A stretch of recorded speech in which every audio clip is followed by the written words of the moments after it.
You ask me, where have I been for so long? In Europe. Yes, not in this Europe. Oh, my God. And here is about here. The Czech Republic is famous for its architecture, gay parades and beer, and I think you know why I went there. No, no, no. First of all, I came to Prague to taste the local cuisine, real beer and walk through the very lands of ancient Bohemia that were in Kingdom Come. Unfortunately, there is little left of ancient Bohemia in Prague. Well, it's understandable, it's been 6 centuries. Knights no longer walk on the roads, but there are just crowds of tourists gawking around and shitting the sidewalks. I want to shout straight to them, fucking tourists, get out of your country and trash there. You're a tourist yourself. For sure, no, but seriously, Prague is such a beautiful place that I do not know what kind of person you need to be to throw on these beautiful streets. A wrapper or a cup of coffee. Despite this, the locals here are quite friendly and I have never seen rudeness or even any conflict here. But there are of course its own features. For example, in the first restaurant I visited, when I asked for the bill, the waiter saw that I wanted to pay with a card and led the amount I needed to pay and said in Russian, "It's without a tip." Well, I was a little taken aback. I think, well, actually it's my business to tip you or not, but so be it, I get her 10 crowns. She looked at me as if she had just found out who had been putting shit on her doorstep for 10 years in the morning, gives me 5 crowns back and says, no, 10% is enough, and leaves, and I'm like, what the fuck was that? She didn't like that I gave her a big tip. In my village, no matter how much I give, the waiter will take everything, but in the Czech Republic, tipping more than 50% is considered indecent. Oh. I'm late for a beer tour. Yes, there are beer tours in the Czech Republic. In general, beer is one of the local attractions. Many people told me, you've never drunk beer if you haven't drunk it in the Czech Republic. Well, I was drinking.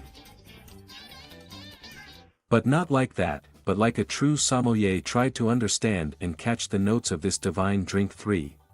Well, beer is quite usual. I don't understand all these enthusiastic exclamations of beer as beer, I thought, exactly until I returned to Russia and ordered, as it once seemed to me, a good beer.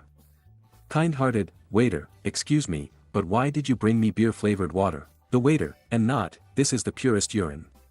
Well, in general, the Czech Republic is one of the most drinking countries in the world. Here they drink beer for breakfast, lunch and dinner and don't have a snack. I'm not kidding. In Prague you will not find amber pistachios with pepper or a roach anywhere, and if you bring it with you, they may spit in your face because it is not accepted to spoil the taste of beer. Alcohol harms your health. I'm not kidding, seriously quit. Look what alcohol did to this guy, but what he was like before. Come to your senses, and of course, as a real Russo tourist, I went to museums and you will never guess what this thing is for. This is a dildo for 2. Seriously, come to me on Instagram and you will be very surprised. I give you 5 seconds to pause. Yes, it was a museum of sex machines. In addition to this steering wheel, I also unexpectedly found a plume there, as well as many other strange and funny things. But Prague is famous not only for beer and vibrators, it is really a beautiful and cozy place with its own extraordinary architecture, atmosphere and cooking. I'm serious here. Portions in cafes the size of an average Czech, such a poor guy with a weak tummy like me, snatched for a whole week, but who are we kidding? It was too delicious. Unfortunately, I can't tell you any straight super subtleties or reveal the Czech soul, because after all, I watched this country primarily as a week-long tourist and the most I can tell is, damn, how interesting the trees are planted. The swan sleeps behind the fence. The only thing that spoiled the impression was a disease that took my voice to hell, which is why I spoke in a whisper for almost a whole week, and then for another week as a hoarse something, because of which I could not unfortunately record a video. And by the way, the echoes of this disease are heard even now. But even despite this, I can say for sure Prague is a great place, and if you are considering where to go to Europe, you can safely go to the Czech Republic. Well, that's it. The format is quite unusual for me, just some kind tourist cartoon review. Write in the comments how you like this format. Is it worth doing it more often? And of course subscribe to the channel, put likes and see you again. Damn, it seems strange, he talked about the Czech Republic, but in the end he still told only about beer and vibrators.